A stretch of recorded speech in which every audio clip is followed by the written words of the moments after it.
Hello everyone, मैं उम्मे अमरा। आप देख रहे हैं वॉइस ऑफ बेंगलुरु। दोस्तों, आज हम शिमोगा डिस्ट्रिक्ट के रिब्बनपेट में मौजूद हैं और यहाँ पर आज हम रिब्बनपेट पंचायती के यहाँ पर हमारे साथ मौजूद हैं आसिफ पाशा, जो ग्राम पंचायती मेंबर हैं और केपीसीसी माइनॉरिटी प्रेसिडेंट भी हैं। इसके साथ साथ तालुक केडीबी के मेंबर भी हैं। आज हमारे साथ आसिफ पाशा साहब मौजूद हैं।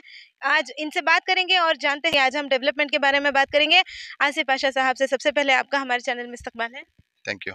सर, क्या कहना चाहते हैं आप? जैसे कि हमने सुना है आवाम की खिदमत में हमेशा आगे रहे हैं, बहुत काम चल रहा है यहाँ पर ग्राम पंचायती में, जिस तरह से रोडों का काम चल रहा है, ये कितने दिन में खत्म होगा?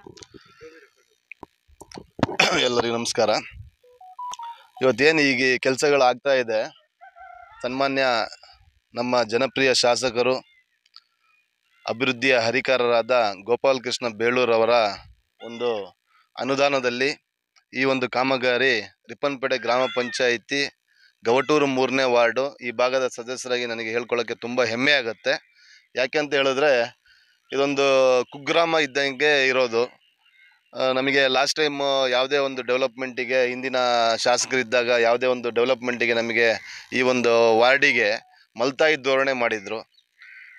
ಯಾಕೆ ಅಂತ ಹೇಳಿದ್ರೆ ಇಲ್ಲಿ ಕಾಂಗ್ರೆಸ್ನ 4 ಮೆಂಬರ್ಗಳು ಇಲ್ಲಿ ಗೆದ್ದಿದ್ರು. ಇದು ರಿಪ್ಪನ್ಪೇಟೆಯ ನಮ್ಮ ಪಂಚಾಯಿತಿವರೆಗೂ ಈ ವಾರ್ಡ್ ಇದೆ. ಇಲ್ಲಿ ಒಂದಿಷ್ಟು ಅಭಿವೃದ್ಧಿ ವಿಚಾರದಲ್ಲಿ ನಮಗೆ ತುಂಬ ಹಿನ್ನಡೆ ಆಗಿತ್ತು. ಈ ಬಾರಿ ನಮ್ಮ ಶಾಸಕರು ಸನ್ಮಾನ್ಯ ಗೋಪಾಲಕೃಷ್ಣ ಬೇಳೂರವರು ಕಾಂಗ್ರೆಸ್ ಪಕ್ಷದಿಂದ ಶಾಸಕರಾದ ಮೇಲೆ ನಮಗೆ ಇಲ್ಲಿ ತುಂಬ ಅಭಿವೃದ್ಧಿಯ ಒಂದು ಹರಿಕಾರರಾಗಿ ಗುರುತಿಸ್ಕೊಂಡಿದ್ದಾರೆ. ಅವರ ಒಂದು ಸಹಕಾರದಿಂದ ನಾವು ಒಂದಿಷ್ಟು ಕೆಲಸಗಳು ಮಾಡ್ತಾ ಇದ್ದೀವಿ. ಈಗಾಗಲೇ ನೀವು ನೋಡಿದಂಗೆ ಇದು ಇವತ್ತು ಏನು ಕಾಂಕ್ರೀಟ್ ರಸ್ತೆ ಇದೆ, ಈ ರಸ್ತೆಗೆ ನಮಗೆ 60 ಲಕ್ಷ ರೂಪಾಯಿ ಅನುದಾನ ಕೊಟ್ಟಿದ್ರು. ಅದೇ ರೀತಿ ಶ್ರೀರಾಮ್ ನಗರದಲ್ಲಿ ಒಂದು 40 ಲಕ್ಷ ರೂಪಾಯಿ ಅನುದಾನ ಕೊಟ್ಟಿದ್ದಾರೆ. ಅದೇ ರೀತಿ ಮದಿನಾ ಕಾಲೋನಿ ಅಂತೇಳಿ ಅಲ್ಲೂ ಕೂಡ ಈಗ ನಮ್ಮ ಗ್ರೇ ವಾಟರ್ ಮ್ಯಾನೇಜ್ಮೆಂಟಿಂದ ಬಾಕ್ಸ್ ಚರಂಡಿಗಳಾಗ್ತಾ ಇದೆ ಮತ್ತು ರಸ್ತೆ ಕಾಮಗಾರಿಗಳಿಗೂ ಆಗ್ತಾ ಇದೆ.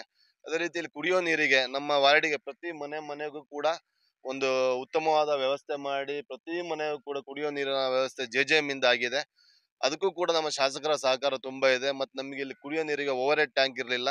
ಅಲ್ಲಿ ಕಾಣ್ಬೋದು ನೀವು 1 ಲಕ್ಷ ಲೀಟರ್ದು ಓವರ್ ಹೆಡ್ ಟ್ಯಾಂಕ್ ನಮಗೆ ನಿರ್ಮಿಸಿಕೊಟ್ಟಿದ್ದಾರೆ. ಮತ್ತು ಇದು ಬರೀ ನಮ್ಮ ವಾರ್ಡ್ ಒಂದೇ ಅಂತಲ್ಲ, ರಿಪ್ಪನ್ಪೇಟೆಯ 7 ವಾರ್ಡ್ಗಳಿಗೂ ಕೂಡ ನಮ್ಮ ಶಾಸಕರು ಉತ್ತಮ ರೀತಿಯಾಗಿ ಎಲ್ಲ ವಾರ್ಡ್ಗಳು ಅಭಿವೃದ್ಧಿ ಆಗಬೇಕು, ನಮ್ಮ ಅವಧಿಯಲ್ಲಿ ಯಾವುದು ವಾರ್ಡ್ಗಳಲ್ಲಿ ಯಾವುದೇ ಕೆಲಸಗಳು ಬಾಕಿ ಇರಬಾರ್ದು ಅಂತೇಳಿ ತುಂಬ ಸಹಕಾರ ನೀಡಿದ್ದಾರೆ. ಅದೇ ರೀತಿ ಎಕ್ಸ್ಪೆಷಲಿ ಆಗಿ ರಿಪ್ಪನ್ಪೇಟೆಗೆ ಅವರಿಗೆ ಅಚ್ಚುಮೆಚ್ಚಿನ ಒಂದು ಏರಿಯಾ. ಇಡೀ ಸಾಗರ, ಹೊಸನಗರ ಎಲ್ಲ ಭಾಗದಂಗೂ ಕೂಡ ರಿಪ್ಪನ್ಪೇಟೆಗೆ ಅವರು ರಿಪ್ಪನ್ಪೇಟೆ ಅಂದರೆ ಭಾರಿ ತುಂಬ ಇಷ್ಟ. ರಿಪ್ಪನ್ಪೇಟೆನ ಒಂದು ಸ್ಮಾರ್ಟ್ ಸಿಟಿ ಮಾಡ್ಬೇಕಂತೇಳಿ ಅವ್ರದ್ದೊಂದು ಕನಸಿದೆ.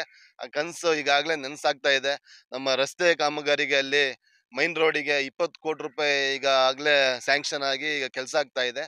ಅದೇ ರೀತಿ ರಿಪ್ಪನ್ಪೇಟೆಯ ಏನು ಈಗ ನಮ್ಮ ವಿಶ್ವಮಾನವದಿಂದ ಹಿಡ್ಕೊಂಡು ವಿಶ್ವಮಾನವ ಸಭಾಭವನ ಸಾಗರ ರಸ್ತೆಯಿಂದ ಹಿಡ್ಕೊಂಡು ನಮ್ಮ ತೀರ್ಥಹಳ್ಳಿ ರಸ್ತೆಯವರೆಗೆ ಇವತ್ತು 6 ಕೋಟಿ ರೂಪಾಯಿ ಅನುದಾನವನ್ನ ನಮ್ಮ ಶಾಸಕರ ಅವಧಿಯಲ್ಲಿ ಕೊಟ್ಟಿದ್ದಾರೆ. ಅದಾದ ನಂತರ ಈಗ ರಿಪ್ಪನ್ಪೇಟೆ ಸರ್ಕಲ್ ಕೂಡ ಈಗ ಮೊನ್ನೆ ಏಪ್ರಿಲ್ 17ಕ್ಕೆ ಅದ್ರದ್ದು ಒಂದು ಟೆಂಡರ್ ಇತ್ತು. 2.5 ಕೋಟಿ ರೂಪಾಯಿ ದುಡ್ಡು ಇವತ್ತು ಇಡೀ ಸರ್ಕಲ್ ಒಂದು ಹೈಟೆಕ್ ಸಿಟಿ ಮಾಡಬೇಕು, ಒಂದು ಬಸ್ ಸ್ಟ್ಯಾಂಡ್ ಮಾಡಬೇಕು. ಅದೇ ರೀತಿ ಒಂದು ಹೈಮಾಸ್ಕ್ ಸರ್ಕಲಿಗೆ ಒಂದು ಇಟ್ಟು ಆಮೇಲೆ 4 ರೋಡಲ್ಲೂ ಕೂಡ ಕಾರಿಡಾರ್ ವ್ಯವಸ್ಥೆ ಮಾಡಿ ಎಲ್ಲದಕ್ಕೂ ಒಂದು ಇಂಟರ್ಲಾಕ್ ಹಾಕಿಸಿ ಒಂದು ರೈಲಿಂಗ್ಸ್ ಮಾಡಬೇಕು ಅಂತ ಒಂದು ಅವ್ರದ್ದೊಂದು ಪ್ಲಾನ್ ಇದೆ. ಒಂದು ಆಟೋ ಸ್ಟ್ಯಾಂಡ್ ಮಾಡಬೇಕು ಅಂತಲೂ ಅವ್ರದ್ದೊಂದು ಉದ್ದೇಶ ಇದೆ. ಅದೇ ರೀತಿ ಮಾಡ್ತಾ ಇದ್ದಾರೆ. ನಮಗೆ ಕೂಡ ಈ ರಿಪ್ಪನ್ಪೇಟೆ ಒಂದು ಅಭಿವೃದ್ಧಿಗೆ ತುಂಬ ಸಹಕಾರ ನೀಡಿದ್ದಾರೆ. ಈ ಹಿಂದೆಂದೂ ಕಾಣದಿದ್ದ ಅಭಿವೃದ್ಧಿಗಳು ಇವಾಗ ನಮ್ಮ ಗೋಪಾಲಕೃಷ್ಣ ಬೇಳೂರವರ ಒಂದು ಅವಧಿಯಲ್ಲಿ ಆಗ್ತಾ ಇದೆ ಅಂತ ಹೇಳ್ಕೊಳ್ಳೋಕೆ ನಾವು ಹೆಮ್ಮೆಯಿಂದ ಹೇಳ್ಕೊಳ್ತಾ ಇದ್ದೀವಿ.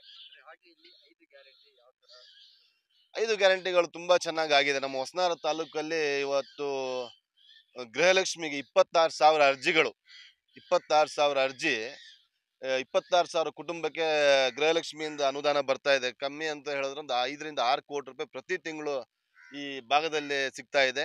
ಅದೇ ರೀತಿ ಶಕ್ತಿ ಯೋಜನೆಯಲ್ಲಿ ನಮಗೆ ಸ್ವಲ್ಪ ಬಸ್ಗಳು ಕಮ್ಮಿ ಇದೆ. ಹಾಗಾಗಿ ಈಗ ಏನು ಒಂದು ಬಸ್ ಬರ್ತಿದೆ, ಪ್ರತಿ ಬಸ್ ನೀವು ನೋಡ್ಬೋದು. ಈಗ 4 ಗಂಟೆಗೆ 5 ಗಂಟೆಗೆ ಒಂದು ಬಸ್ ಬರುತ್ತೆ. ಎಲ್ಲ ಬಸ್ಗಳು ತುಂಬಾ ಜನ ಅದನ್ನ ತುಂಬಾ ಚೆನ್ನಾಗಿ ಬಳಸ್ಕೊಳ್ತಿದ್ದಾರೆ. ಅದೇ ರೀತಿ ಯುವ ನಿಧಿಯು ಕೂಡ ಈ ಭಾಗದಲ್ಲಿ ತುಂಬಾ ಚೆನ್ನಾಗಿ ಒಂದು ಕೆಲಸ ಆಗ್ತಾ ಇದೆ, ಯುವ ನಿಧಿಯು ಕೂಡ.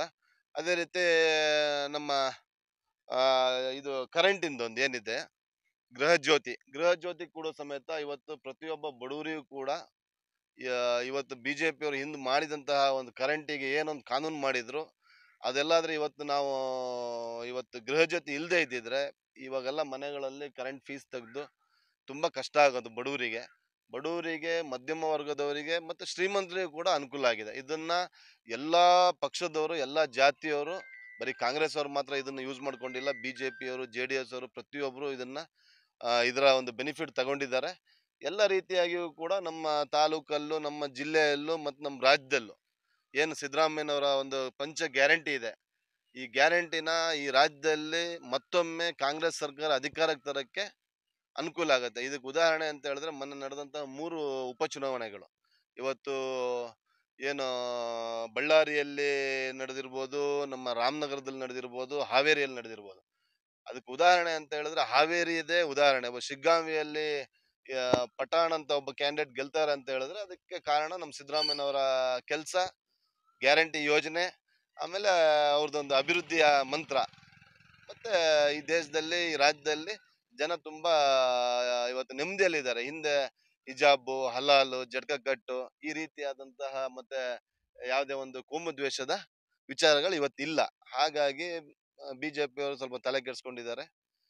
ಯಾವ ರೀತಿಯಾಗಿ ಈ ದೇಶದಲ್ಲಿ, ರಾಜ್ಯದಲ್ಲಿ ಮತ್ತೆ ಅಧಿಕಾರಕ್ಕೆ ಬರಕ್ಕೆ ಏನ್ ಬೇಕೋ ಆ ರೀತಿ ಮಾಡ್ಬೇಕು ಅಂತ ಹೇಳಿ ಸ್ವಲ್ಪ ತಲೆ ಕೆಡಿಸ್ಕೊಂಡಿದ್ದಾರೆ. इसके साथ-साथ आप क्या बताना चाहते हैं सर रिबन पेट की पंचायती को, यहाँ की आवाम को जिस तरह से आप उनको इतनी अच्छी सहूलत फ़राहम कर रहे हैं, तो यहाँ पर जिस तरह से काम चल रहा है तो आवाम को क्या कहना चाहते हैं?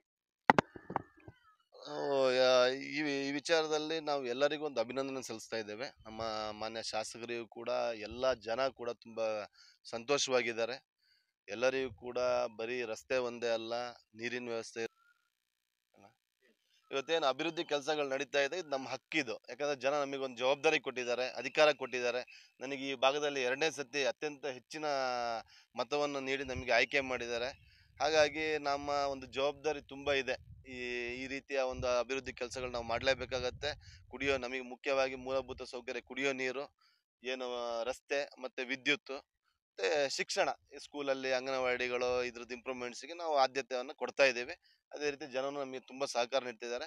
ಈ ಜನರ ಋಣ ನಾವು ತೀರಿಸುವಂತ ಕೆಲಸಗಳು ನಾವು ಮಾಡ್ತಾ ಇದ್ದೇವೆ. दोस्तों अभी हमने बात की आसिफ पाशा साहब से, जिन्होंने बहुत अच्छी बातें बताई हैं आवाम को लेकर, यहाँ की डेवलपमेंट को लेकर। मैं हूं, मैं हमारा आगे की जानकारी से जुड़े रहने के लिए देखते रहिए वॉइस ऑफ बैंगलोर।